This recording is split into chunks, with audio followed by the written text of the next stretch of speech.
Hello दोस्तों, नमस्कार। मैं हूँ Rashmi, MEd gold medallist, NET qualify. एक बार फिर से मेरे चैनल एजुकेशन विद रश्मि में आप सबका स्वागत है। दोस्तों, कल हमने बात की थी शीलगुड़ के बारे में। एक छोटा सा इंट्रोडक्शन था कि आखिर शीलगुड़ होता क्या है और उनमें कौन कौन सी विशेषताएं मुख्यतः होनी चाहिए कि आप पहचान कर पाएंगे कि ये शीलगुड़ होता है। इसी क्रम में आगे बढ़ते हुए हम बात करेंगे शीलगुड़ के सिद्धांत की।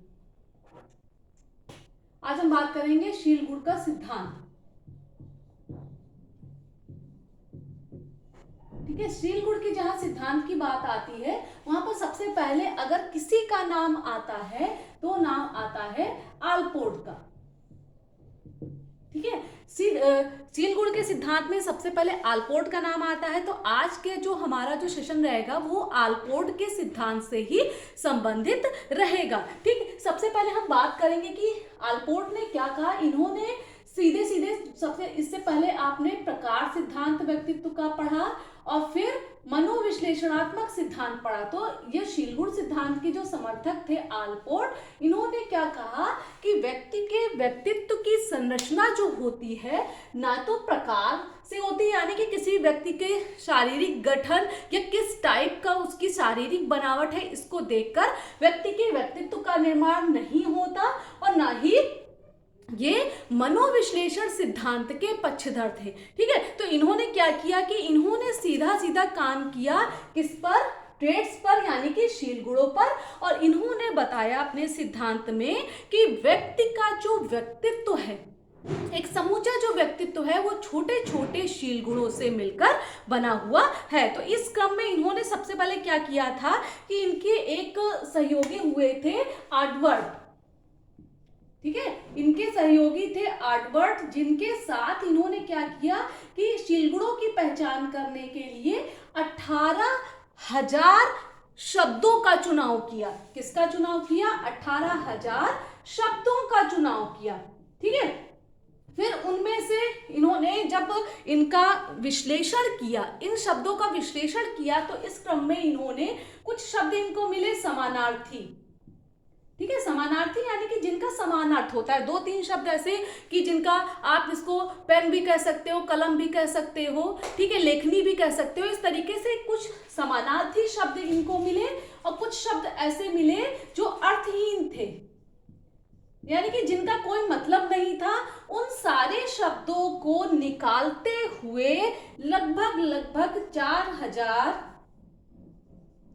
4,541 शब्दों का चयन करने के बाद इन्होंने अपने सिद्धांत में व्यक्तित्व की संरचना को प्रस्तुत किया। ठीक है, इतना समझ में आ गया आपको कि आलपोर्ट ने क्या किया था। ये तो इनके सिद्धांत की थ्योरी का एक इंट्रोडक्शन हो गया कि अपने सहयोगी आर्डवर्ड के साथ मिलकर 18,000 शब्दों में से इन्होंने कुल कितने 4,541 शब्दों का चुनाव किया और उसके आधार पर व्यक्ति के गुणों का वर्णन किया।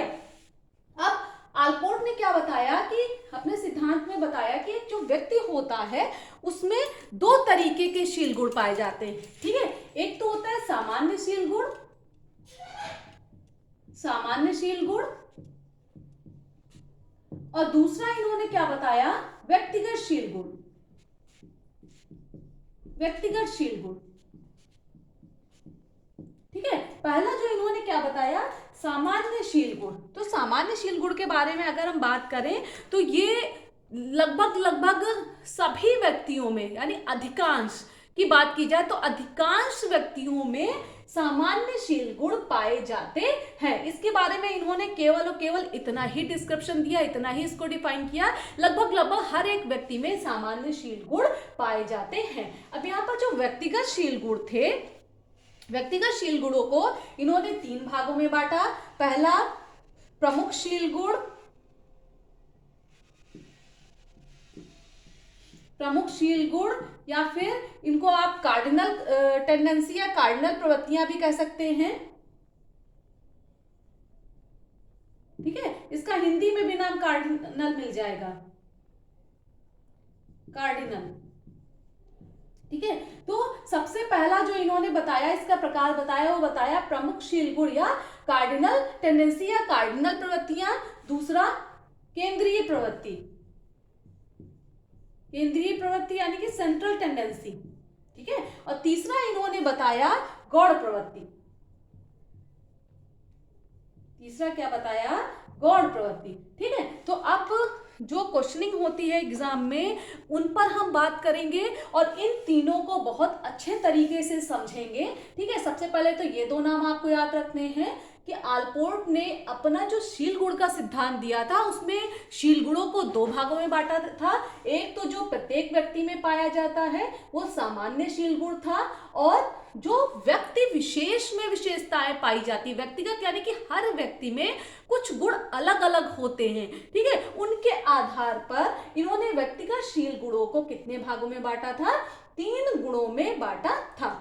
अब बात करेंगे सबसे पहले गौड़ प्रवृत्तियों की, क्योंकि ये जो प्रवृत्तियां हैं ये बहुत ज्यादा इंपॉर्टेंट नहीं, रोल प्ले नहीं करती हैं, ठीक है, बहुत ज्यादा इंपॉर्टेंट रोल प्ले नहीं करती हैं, और ये केवल और केवल किसी भी व्यक्ति को केवल सतही रूप से प्रभावित करती हैं। यानी कि इनके होने या ना होने से, इन टेंडेंसीज के होने या ना होने से किसी भी तरीके से उस व्यक्ति के व्यक्तित्व पर बहुत ज्यादा प्रभाव नहीं पड़ता है, ठीक है। जैसे कि कोई किसी कपड़े किस तरीके के पहन रहा है, या फिर उसका बाल बनाने का ढंग कैसा है, वो किस इस तरीके की जो प्रवृत्तियां होती हैं, या ये किसमें आती हैं? ये गौड़ प्रवृत्तियों के अंतर्गत आती हैं। और जैसे कि कभी ये शील गुण दिखते हैं, कभी नहीं दिखते, यानी कि कभी जैसे कि एक बहुत ही कंजूस व्यक्ति है, कभी उसने थोड़ा बहुत चंदा दे दिया या थोड़ा दान में दे दिया,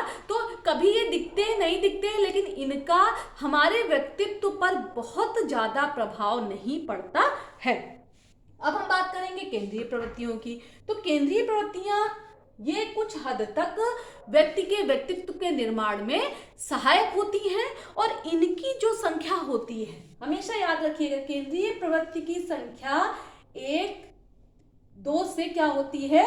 ज्यादा होती है, ठीक है। केंद्रीय प्रवृत्तियों की जो संख्या होती है प्रत्येक व्यक्ति में 1 से 2 से ज्यादा होती है। ये किसी में 4, किसी में 8, किसी में 10 तक हो सकती हैं, और ये सीधे सीधे व्यक्ति के व्यक्तित्व को क्या करती हैं? प्रभावित करती हैं। अब जैसे कि सामाजिकता का गुण, ठीक है, सामाजिकता का गुण कुछ में होता है, कुछ में नहीं होता है, जैसे कि पंक्चुअलिटी, ठीक है, कार्यकुशलता, ठीक, और ईमानदारी, उत्साह, दयालुता, इस तरीके के जो गुण होते हैं वो सब इसमें आते हैं। और ये गुणों का जो समूह होता है वो प्रत्येक व्यक्ति में वो करीब करीब 5 से 10 की संख्या में देखने को मिलता है। ये भी क्या होता है? व्यक्ति के व्यक्तित्व को क्या करते हैं?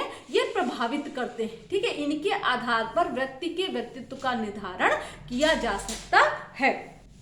अब हम बात करेंगे कार्डिनल की, ठीक है। कार्डिनल प्रवृत्तियां ये संख्या में 1 या 2 ही होती हैं। सीधा सीधा इसका कॉन्सेप्ट समझ लीजिए कि जो कार्डिनल प्रवृत्तियां होती हैं वो संख्या में 1 या 2 ही होती हैं। ये शील गुण 1 या 2 ही होंगे, लेकिन इन 1 और 2 गुणों के कारण ही व्यक्ति क्या होता है?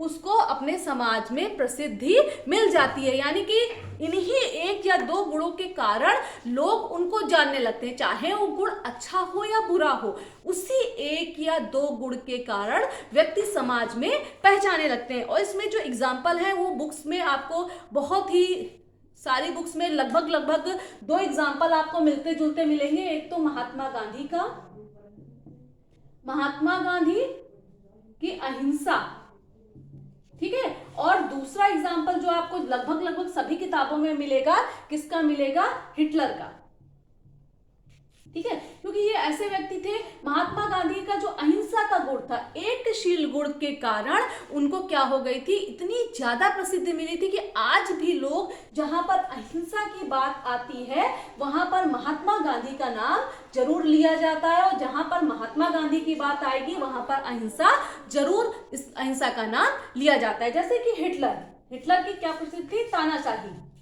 ठीक है। तो कहीं भी तानाशाही का नाम आएगा, सीधे सीधे दिमाग में आपके किसका नाम आ जाएगा? आपके दिमाग में सीधा सीधा हिटलर का नाम आ जाएगा, ठीक है। और एक अगर और इसमें एग्जाम्पल लें तो जैसे कि कोई व्यक्ति होता है जिसमें कि एक हंसोड़ेपन का गुण होता है, यानी कि वो प्रत्येक परिस्थिति हो, अच्छी परिस्थिति हो, बुरी परिस्थिति हो, मजाक करने वाली बात हो, हंसने वाली बात हो या ना हो, प्रत्येक परिस्थिति में वो मजाक कर करके बस हंसता ही रहता है, तो वो भी किसमें आएगा, इसमें कार्डिनल प्रवृत्तियों के अंतर्गत वो भी आता है।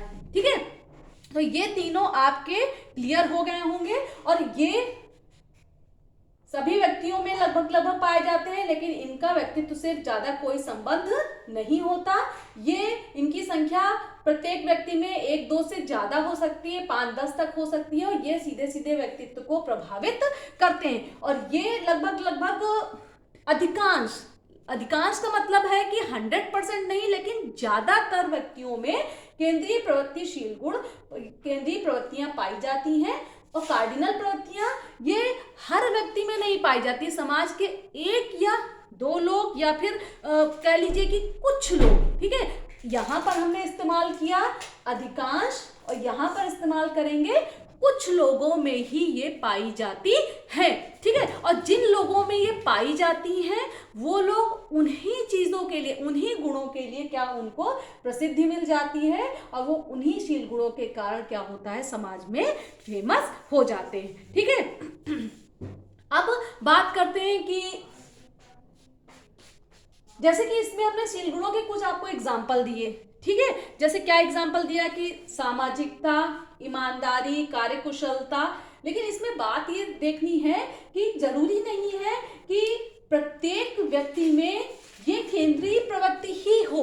ठीक है, कुछ व्यक्तियों में ये केंद्रीय प्रवृत्ति हो सकती है, लेकिन कुछ व्यक्तियों में ये क्या हो सकती है, कार्डिनल प्रवृत्ति या प्रमुख शील गुण भी हो सकता है। यानी कि जैसे दयालुता का गुण है, दयालुता।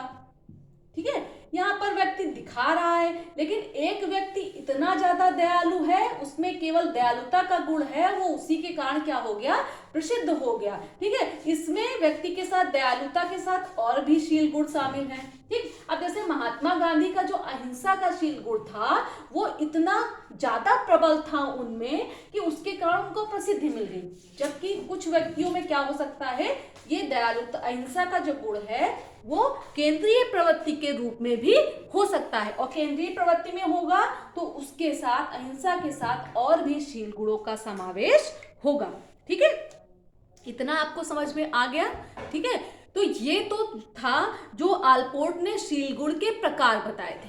ठीक है, यहाँ पर एग्जाम में क्वेश्चनिंग होती है। एक बार आपका सिलेबस थोड़ा सा आगे बढ़े, फिर कोशिश करूंगी कि मैं आपकी क्वेश्चन की भी सीरीज लेकर एक आऊं। ठीक है, वैसे तो साथ साथ में क्लास में इसीलिए क्वेश्चन बताते चलती हूँ ताकि आप नोट्स में उनको नोट करते ही चले। ठीक है, तो इसमें क्वेश्चनिंग की बात सीधा सीधा शील गुण का सिद्धांत आलपोर्ट का था और इन्होंने 2 प्रकार बताए थे, सामान्य शील गुण और व्यक्तिगत शील गुण, और इनसे क्वेश्चनिंग होती है। ठीक है, ये जो तीनों इनकी जो मान लीजिए पूछ लिया कि किसी एक गुण के आधार पर प्रसिद्ध मिलने पर व्यक्ति में कौन सा गुण होता है, तो वो कार्डिनल प्रवृत्तियां या फिर कार्डिनल शील गुण होता है। ठीक है, इन तीनों का मतलब आपको उम्मीद है कि अच्छे से समझ आ गया होगा। अब हम आगे बढ़ते हैं, इनकी थ्योरी के सेकंड पार्ट की ओर बढ़ते हैं। ठीक है,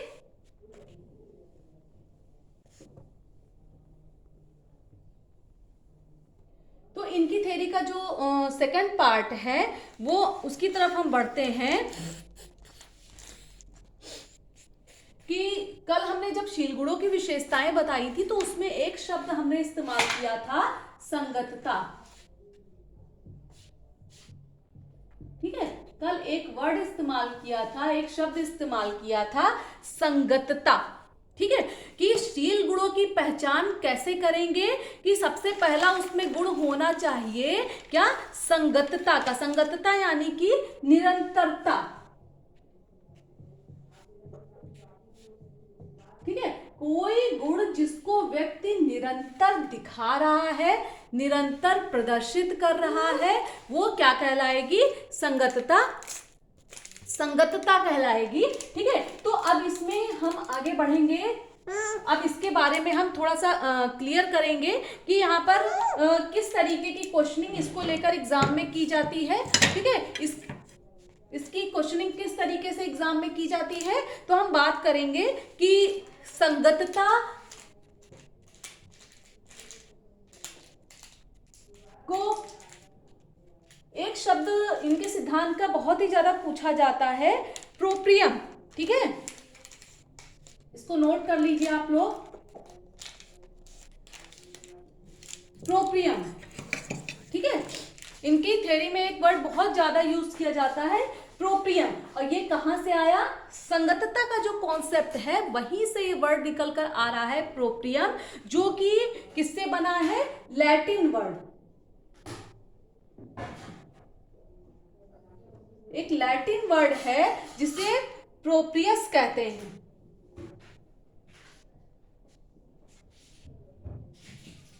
लैटिन वर्ड जिसे प्रोप्रियस कहते हैं और जिसका अर्थ होता है अपनापन। ठीक है, अपनापन। ये कॉन्सेप्ट एग्जाम में पूछा गया है, कई बार पूछा गया है, इसलिए इसको डिफाइन किया। ठीक है, अब यहां पर हम शुरू करते हैं कि आखिर प्रोप्रियम का मतलब क्या होता है, किस तरीके की क्वेश्चनिंग होती है। सबसे पहले सीधा सीधा अगर एग्जाम में पूछा जाता है प्रोप्रियम शब्द का संबंध किसके सिद्धांत से है, ठीक है, सबसे पहले तो ये पूछा जाएगा कि इस शब्द का जो संबंध है वो किसके सिद्धांत से है। तो प्रोप्रियम जो वर्ड है इसका संबंध सीधा सीधा आलपोर्ट का जो सिद्धांत है, शीलगुड सिद्धांत है, उससे ये संबंधित है। ठीक, इतनी समझ में आ गई। अब प्रोप्रियम आया कहां से?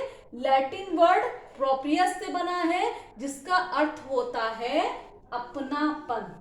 ठीक है, इसका अर्थ क्या होता है? इसका अर्थ होता है अपनापन। ठीक है, अब इसका तात्पर्य क्या है? अपनेपन से क्या मतलब इन्होंने बताया? इन्होंने क्या बताया कि अपनेपन से मतलब उन सभी पक्षों से होता है जो एकीकरण और संगतता के साथ, ठीक है, संगतता, और दूसरा वर्ड हमने क्या किया था, यूज किया था, स्थिरता। संगतता और स्थिरता। ठीक है, और जो शीलगुड की एक और विशेषता होती है वो है समन्वय। समन्वय यानी कि इंटीग्रेशन। ठीक है, तो इन्होंने क्या बताया कि अपनेपन का मतलब ये होता है कि जब भी उन सभी पक्षों से जो एकीकरण से संबंधित हो और संगतता के साथ व्यक्ति के अनोखे अपनेपन को दर्शाते हो। ठीक है, यहां पर ये अपनेपन को डिफाइन किया गया है कि शीलगुण क्या है, सीधा सीधा इन्होंने बता दिया है कि स्थिरता हो, समन्वय हो, संगतता हो, और एक व्यक्ति के वो पूरा क्या करता है, अपनेपन को, ठीक है, अपनापन जो होता है उसको क्या करता है, वो दर्शाता है। ठीक है, फिर प्रोप्रियम के बारे में इन्होंने यहाँ पर एक चीज और डिफाइन की है, ये क्वेश्चनिंग एग्जाम में हुई है कि प्रोप्रियम का जो विकास है, ठीक है, तो इसके बारे में इन्होंने बताया कि जन्म से लेकर किशोरावस्था तक, यानी किशोर जो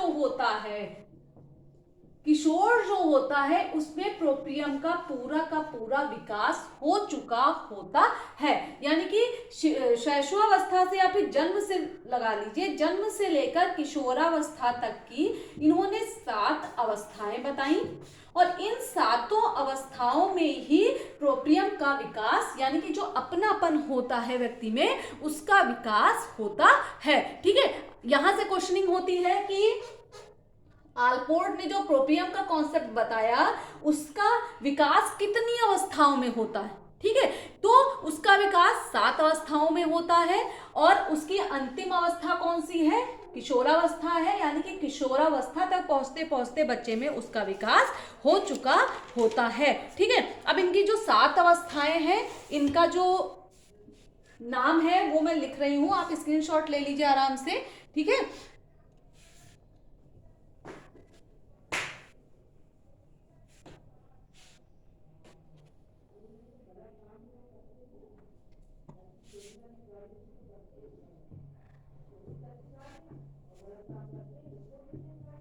इनकी प्रोप्रियम की जो 7 अवस्थाएं हैं, इन सातों का नाम लिख रही हूं, इनको आप नोट कर लीजिए। सबसे पहले है शारीरिक स्व, शारीरिक स्व, ठीक है। दूसरे नंबर पे स्व पहचान, अगला नोट करिए आप स्वमान, स्वविस्तार,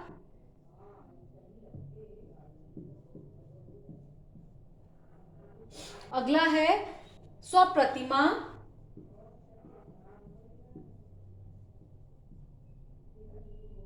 तार्किक अनुकूलन,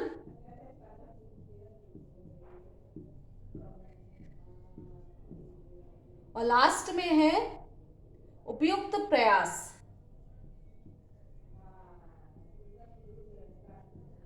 ठीक है, ये 7 आप स्क्रीनशॉट ले लीजिए। और अगर इनकी उम्र की बात करें तो ऊपर की जो 3 अवस्थाएं हैं 0 से 3 वर्ष, ठीक है, फिर 2 4 से 6, और नीचे की 2 की अगर बात की जाए तो 6 से 12, यानी कि किशोरावस्था आते आते एक जो प्रोप्रियम का कॉन्सेप्ट है, यानी प्रोप्रियम या अपनापन जो होता है किसी भी बच्चे में, उसका पूरा का पूरा विकास 0 वर्ष से यानी जन्म से लेकर 12 अवस्था तक की, जब तक वो पहुंचता है, किशोरावस्था में प्रवेश करता है, तब तक की उसका पूरा का पूरा विकास हो चुका होता है। ठीक है, तो अगर इससे संबंधित कोई भी क्वेश्चनिंग आएगी तो ये इतना कॉन्सेप्ट आपको पता होना चाहिए कि ये प्रोप्रियम क्या है।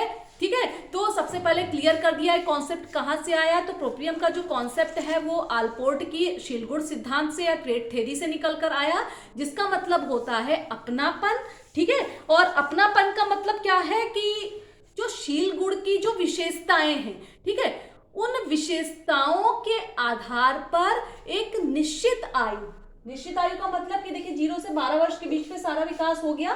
ठीक है, निश्चित आयु वर्ग में क्या होता है, अपनेपन का विकास शील गुणों के माध्यम से धीरे धीरे धीरे होता है, और किशोरावस्था तक आते आते वो पूरी तरह से परिपक्व हो जाता है। ठीक है, ये था प्रोप्रियम का कॉन्सेप्ट। ठीक, अब एक चीज और पूछी जाती है, इनका जो सिद्धांत है आलपोर्ट का, उसमें एक कॉन्सेप्ट और पूछा जाता है, वो है कार्यात्मक स्वायत्तता।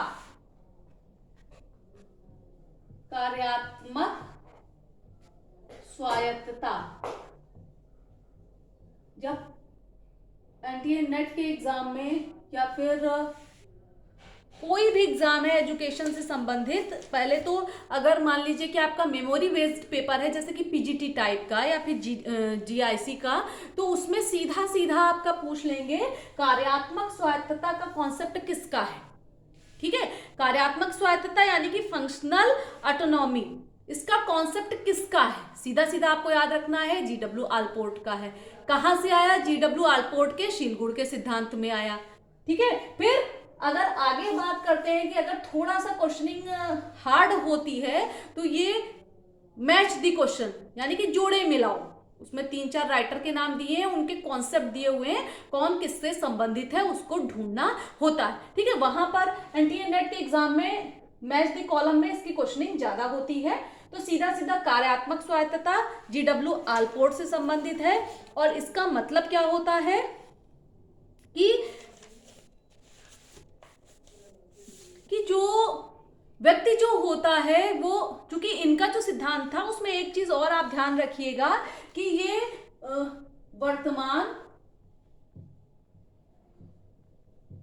प्लस भविष्य। ठीक है, यहां पर ये कॉन्सेप्ट इसलिए बताया क्योंकि इसका जो अर्थ है वो आपको समझने में थोड़ा सा मदद मिलेगी कि वर्तमान और भविष्य से संबंधित इनका सिद्धांत है, और भूतकाल से इसका कोई भी संबंध नहीं है। ठीक है, तो यहां पर जो कार्यात्मक स्वायत्तता का जो कॉन्सेप्ट था, तो वहां पर इन्होंने ये बताया कि कोई भी व्यक्ति भूतकाल में उसके साथ क्या हुआ, ठीक है, वो कैसा था। एक एग्जाम्पल के थ्रू यहां पर समझ लीजिए कि मान लीजिए कि कोई व्यक्ति क्या है, गरीब था, उसने मेहनत की, पैसा कमाया और वो अमीर बन गया। ठीक है, गरीब था, इसलिए पैसा कमाना क्या था, उसकी जरूरत थी, ठीक है। लेकिन जब अमीर बन गया, उसकी सारी सुख सुविधाएं पूरी हो रही हैं, तो पैसा कमाना तो उसकी जरूरत है, लेकिन बहुत अथक मेहनत करना यहाँ पर उसकी जरूरत नहीं है। अगर वो थोड़ा मतलब काम कर रहा है, ठीक ठाक काम कर रहा है, फिर भी उसकी सारी जरूरतें पूरी हो रही हैं। लेकिन चूंकि जो कहते हैं ना कि भूतकाल में उसने इतनी मेहनत की है, उसको आभास है इस गरीबी का, इसलिए आज भी वो मेहनत करना नहीं छोड़ रहा है, ठीक है। ये पूरा का पूरा जो कॉन्सेप्ट है, यानी कि भूतकाल, ये बता रहे हैं कि जो गुजर गया, ठीक है, जो गुजर गया उसका कोई भी प्रभाव वर्तमान पर क्या हो रहा है, उसकी कार्य क्षमता पर कोई भी प्रभाव नहीं पड़ रहा है। वो तब भी मेहनत कर रहा था, आज भी मेहनत कर रहा है, जबकि आज वो चाहे तो मेहनत को बंद कर सकता है, काम करना, कठिन परिश्रम करना बंद कर सकता है, लेकिन जो बीत गया उसका प्रभाव उसके वर्तमान पर नहीं पड़ रहा है, और वो कल भी गरीबी में भी मेहनत कर रहा था और अमीरी में भी मेहनत कहीं ना कहीं वो कर रहा है, ठीक है। अब ये जन्मजात, ये जो कार्यात्मक स्वायत्तता का जो गुण होता है जन्मजात नाम का, कैसा होता है, परिस्थिति के आधार पर डिसाइड होता है, यानी कि परिस्थितियों के आधार पर व्यक्ति क्या करना शुरू करता है, काम करना शुरू करता है। अगर परिस्थिति सकारात्मक है तब तो व्यक्ति सकारात्मक रूप से काम करेगा, उसका व्यक्तित्व अच्छा होगा, लेकिन परिस्थितियां अगर नकारात्मक है तो व्यक्ति के व्यक्तित्व पर भी उसका नकारात्मक प्रभाव पड़ता है, ठीक है।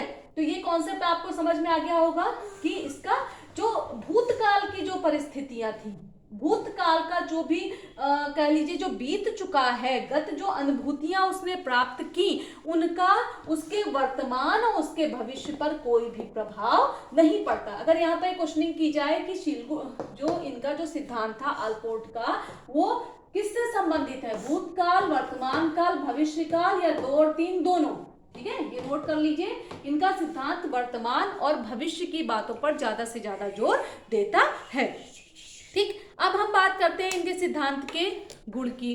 तो इनके सिद्धांत सबसे पहले तो ये शैक्षिक परिस्थितियों में लिया गया था, इसका प्रयोग किया गया था, तो ये बहुत ही ज्यादा इसीलिए महत्वपूर्ण है। फिर ये हमारे वर्तमान और भविष्य पर बल देता है, ठीक है, वैज्ञानिक ढंग से इन्होंने व्याख्या की, और चिंतन और यथार्थता, यानी कि ये इनके सिद्धांत में बहुत बारीक सी बात है, चिंतन। चिंतन का कॉन्सेप्ट कहां से आया है, चिंतन का जो आपका कॉन्सेप्ट है वो आपके आया है दर्शन से, ठीक है। चिंतन का कॉन्सेप्ट कहां से आया, दर्शन से, लेकिन इन्होंने चिंतन के साथ साथ यथार्थता, यानी कि जो यथार्थ में है, जो दिख रहा है, ठीक है, ये दोनों का कॉन्सेप्ट इन्होंने स्वीकार किया था अपने सिद्धांत में। दोनों के बारे में इन्होंने डिफाइन किया है दोनों तरीकों से।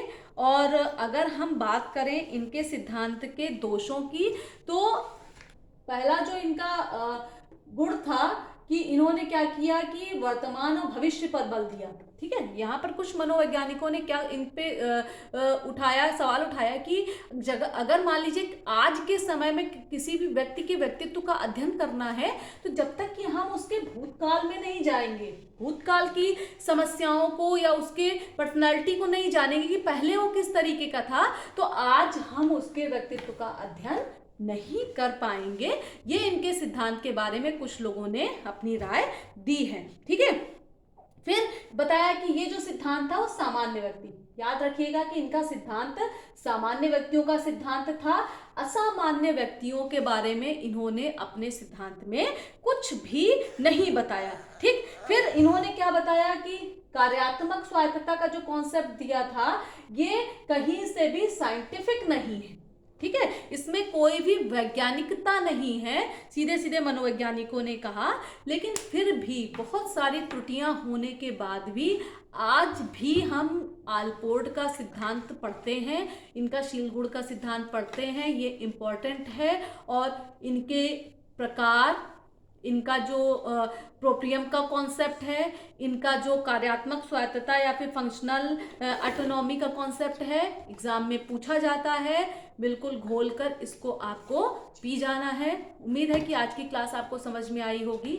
थोड़ी सी लंबी हो गई, मैंने सोचा आप इसको ख़त्म ही कर देते हैं। और अगर क्लास अच्छी लगी हो तो लाइक करिए, चैनल को ज़्यादा से ज़्यादा सब्सक्राइब करिए, वीडियो को शेयर करिए, ताकि बहुत से लोगों को इसका लाभ मिल सके और आप कम मेहनत में सफलता अर्जित कर पाएं। आज के लिए बस इतना ही। धन्यवाद।